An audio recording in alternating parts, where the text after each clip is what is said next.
every episode and at the center a lot of these episodes. It's like, it is always strange to me that like our main character is not our captain, and it doesn't feel that way. Because I think you believe in the until we get to hierarchy. future. Well, I think it's just like what I was used to in a lot of Star Trek shows. It's like, I'm here to be like, this is my captain, this is my crew. And we kept getting, you know, it was interesting to get the like evil captain for a season and see how that grew. But I'm excited to see her fully at the center once we jump into the future. At the end of the season. I know. That's like the thing. I was like, dang, I felt like I learned a fair amount about you, but it felt very on the peripheries in some ways. Yeah, no, I guess I have never felt, for me, that I ever truly understood Burnham's character in the way that I understood other characters. And I'm curious to see, watching third season, if I will see that, like, you know. Yeah, I think third season to me is where I feel like she really gets to blossom as a character. And I wish it had happened sooner, because I think the show is stronger for it. I think you definitely can feel, so from like Project Daedalus on, Michelle Paradise has more writing credits.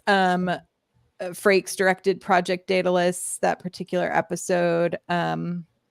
You also have Hanelle Culpepper, who's done quite a few of the episodes. We get more Bo Young Kim and Erica Lapolte, and then Michelle Paradise, Jenny Lumet, and Alex Kurtzman did the finale, and Olatunde Onsunsami directed them. It's like, I feel like we finally got the core group who's making the show kind of more established toward the end of this season, and it definitely feels, the consistency feels nice going into season 3. If I remember correctly. Because I will say, like, I remember really enjoying watching this season on first watch. I think it was a harder binge for me because it was so packed. Sure. Agreed. Like, there was a day where I was like, oh, I still have so many episodes to go. And it wasn't like, oh, I have so many episodes to go. And I was like, oh no, I don't like that feeling. Like, yeah, I think when I was looking at this, I was like, wow, we've got like 7 or 8 episodes to get through in a week. I wasn't excited about it. I'll be honest. It was like, especially once I when we first started this, and I was like, oh, because one, I think I'd had enough space to where it was like a more fun binge watch to get through one. Yeah, I think after I started watching a couple of these, it just felt like, man, I finished one and go, that was one episode. Yeah, so like much. I'm full. Like it's one of those things where I was gonna ask. The week to week served it well, I will say, because I remember having a good time watching this season, and I think spacing it out is needed because there's so much that happens. Well, I wanted to ask, because we do a lot of rewatching, and our fans do a lot of rewatching, or I won't say fans. It sounds so weird. Our listeners, our patrons, they do a lot of rewatching. And wait, you have fans? I don't have fans. I have zero fans. Like, I have people who deal with me. Well, what's the opposite of fan? That's why a nap. Enemies. Haters. Yeah. Well, I mean, but so people who listen to our pod, they will go back and rewatch episodes. So, and we've all talked about it. So you see a lot of rewatching of Voyager. You see a lot of rewatching of TNG. You see, with our patrons, I see a lot of rewatching of like Lower Decks, right? 20 minutes, 23 minutes, right? I've seen our patrons watch Enterprise. There's Discovery. Two. I know. 2 years. They watch Disco over. They do, but I'm just asking you, like, 2 seasons in, especially this last meaty season, does this feel like a show that you could just randomly pick an episode and watch? I think there's some that stand out in a way that you could. Like, there's only one. There are only two episodes, which winds up being 3 episodes that I can watch Discovery over and over. The Harvey Mudd time travel one. Okay. And the Giorgio go back in time one. Those are ones where I'll go like, oh, you know what? I feel like watching, some Discovery. Every other episode requires either so much serialization, or it requires like so much investment of like whereas like sometimes you want potato chips, and like Discovery doesn't have that potato chip factor for me. No, it's all like steak. Like I apologize that all my analogies are food based. I've actually, that's just who I am. I had a fine meal. It's just like that's how my brain thinks. I apologize. I mean, I could watch Strange New Worlds Ad Astra right now. Yeah, no, like Yeah, I mean, I think that's like it would be like though to compare it to other, I think prestige drama TV. It would be like if you picked a random episode of Breaking Bad, in my mind, or like a random episode of Mad Men. Like there are those episodes you could go back and rewatch. That kind of like I think like Zoomy Zoomy Zoo from Mad Men Zoomy Zoo is like one of those. Or it's not a wheel, it's a carousel. Yeah, there, like the Bye Bye Birdie episode. There's like episodes of those shows, like the Fly episode of Breaking Bad, or I think a lot from like the first season of that show. You could just like jump in and watch it, but that would be a hard show to just like randomly pick one and jump into. So I think it is just like or like I've been loving the new True Detective series, like the new season. With Big Jodie. Fan of it so far with Jodie. I mean, it's Jodie freaking Foster, guys. Also, I really enjoy I'm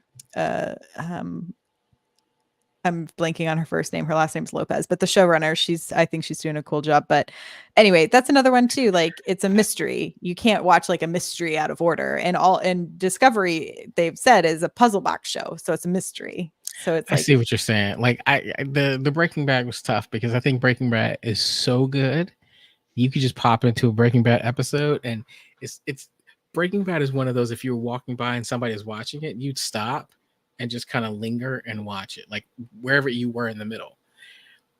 For me, it's Broadchurch, which I think is an excellent show. I don't know that you can just pop in the middle of a season of Broadchurch and just watch it. Like it's too heavy, it's too meaty, and out of context, it just doesn't fit. Potato chips, baby. Yeah, sometimes you want potato chips. Sometimes you want the $1,500 prefix Michelin star menu, where it's Name you one got it. $1,500 Michelin star restaurant. Myrriah, you're just making stuff up. I'm not. It's because I just watched a TikTok about a woman who said she had a terrible experience at a Michelin star restaurant in Florence that she paid $1,500 for her boyfriend's birthday. Well, you know where her mistake was, right? What? Paying $1,500 for a meal. Yeah. No, that's for 2 meals. That's for 2. Yeah, it's for 2 people. But well, that makes it with okay. wine. With wine. I know. It's not like, have you seen that like viral receipt from that Salt Bay guy? He in like Abu Dhabi, it was like $100,000 tab at the end of it for this group who ate there.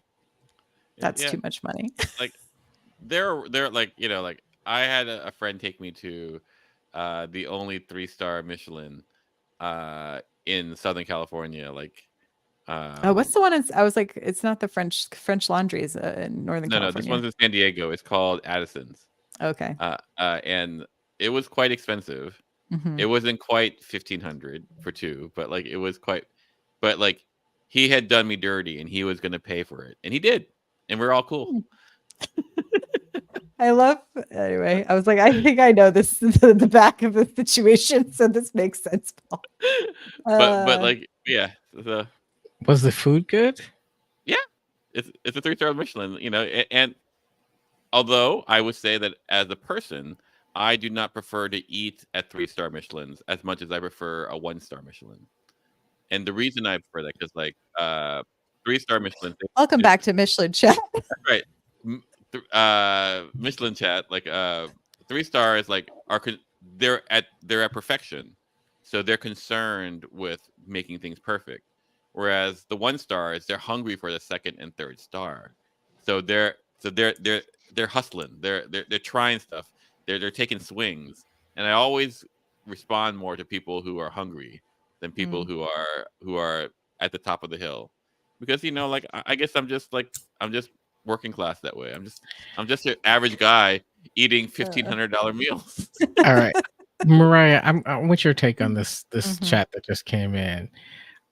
I don't Vince even know. Gilligan. Zanzu Primo 702 says, imagine if Vince Gilligan was involved in Star Trek. I mean, I would be interested. You know what I think he would do really well? And I'm just going to throw this out there. Don't say Picard. A Klingon Game of Thrones. family drama show. Soprano. Give me Breaking Bad Klingon style. Like, it would be great. It would be good. I'll do you one better. An Emerald Chain. Oh, yeah.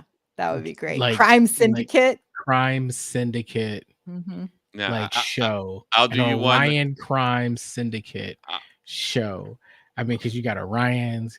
I mean, there's so much you could do there. That's definitely like a Showtime Max show. I got one. Vince Gilligan does an X-Files Star Trek show. Because he cut his teeth in X-Files. X-Files, yeah. But is it from like an Earth perspective?